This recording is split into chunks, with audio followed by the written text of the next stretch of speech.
Hello! Today is all about choosing the language that I write in. For this, we have to go back in time, all the way to my childhood. I went to a German school in Romania where I also had English very early on.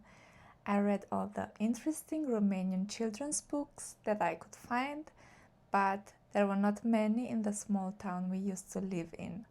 We had lots of German books in school as well, so I started reading those.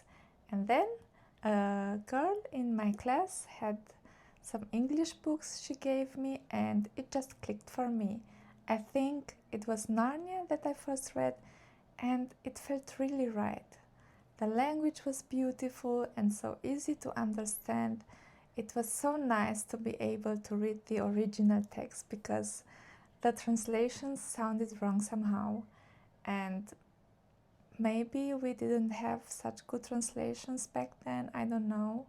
But later I also started listening to audiobooks in English, and I somehow began thinking in English too, especially when I wanted to write.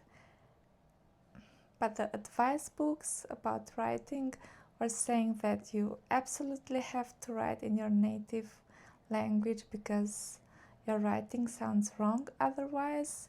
And for years I was in some sort of writing purgatory because I thought it was pointless for me to write in English because it would never be good enough. And I didn't want to write in Romanian because I somehow felt disconnected from the language. But then there's also German in my life. I use it every day when I talk to my husband and we live here in Germany, but I never felt drawn to writing in German either. My last landlady told me that English must be the language of my heart, and I really love that. And since then I embraced writing in English and never looked back. I might write in Romanian too someday, but I believe that writers need to read a lot in the language they decide to write in.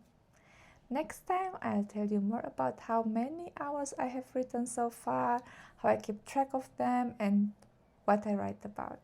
See you then. Bye!